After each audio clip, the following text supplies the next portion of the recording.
Out of Darkness has just hit limited cinemas around the world, I believe, at least in the UK and the US. It's an interesting, different film that I wasn't really sure what to expect with what they were going for, what they were going to give us, and whether the execution was going to land.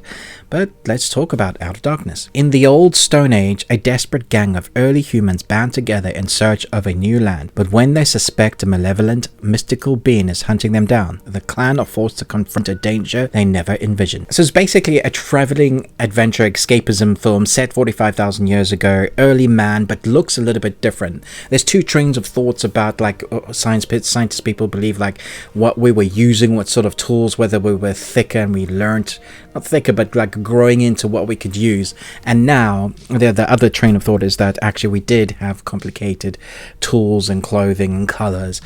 Just depends on what train of thought, and this one goes with the latter, and it makes it more interesting to look at the skins and what they could use, the spears, the intricacies of the designs. All of that I thought was a fantastic way to go. Now the director took the stance that if he were going to have his actors talk on screen, it would be very distracting because it wouldn't come across as authentic to the time of the story that we're trying to tell, because they cast actors from Scotland, UK and Germany, and even if they were trying to play one sort of accent, they still would have betrayed what they were trying to get across. So the director had a language created for this film, and with the help of a poet to create a sort of authentic stance of what it would look like, and then took the idea that people will be reading subtitles and there will be this I guess a delay between what they're reading and what they're experiencing with their eyes, jumping back and forth, and took that into focus with the timing of what you'll be watching, so you can read something and then see almost the reaction. And because of that, the pacing might feel slightly off, but for me it didn't. I thought it worked quite well. It was a little bit jarring at the beginning. We start off with a big kind of fire talk and a little bit of exposition to let us know what's happened, why they have to move, and how they have to find a new land to kind of survive in.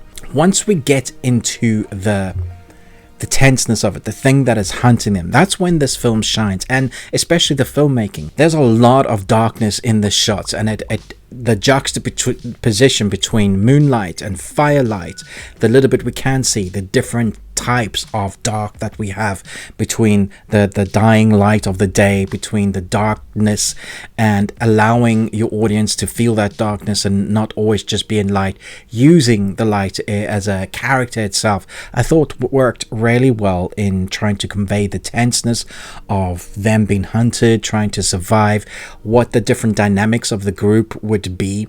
We have a leader that is like the spear leader, and he's the guy that gets all the women. He's the guy that they have to listen to. There's another substitute warrior. Everybody has a purpose, and if you don't have a purpose, then you can be the one that can be chucked away. Whether you are the woman that is for breeding, whether you are the herbalist, the forager, all of these things come into play.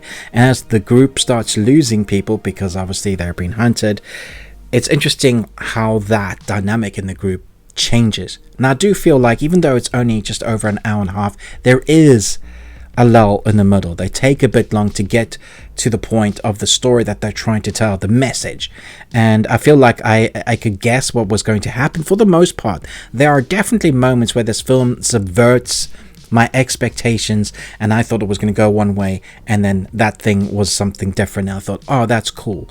The way they will injure a character is not expected often, and I like that. We know the beats, where the storyteller's going to go, and if you can do something slightly different and change the idea, maybe being a little bit more creative or daring, I think that's what this film has in buckets and spades. You know, the lighter usage, the language, the idea of what early man would be like and what they would be doing and how they would confront a monsterish character, and then at the end coming to a conclusion of, hey, this is food for thought, this is the moral of the story. I thought it executed it quite well. Now, will I be a rush to go back and watch it anytime soon? No, I don't think so.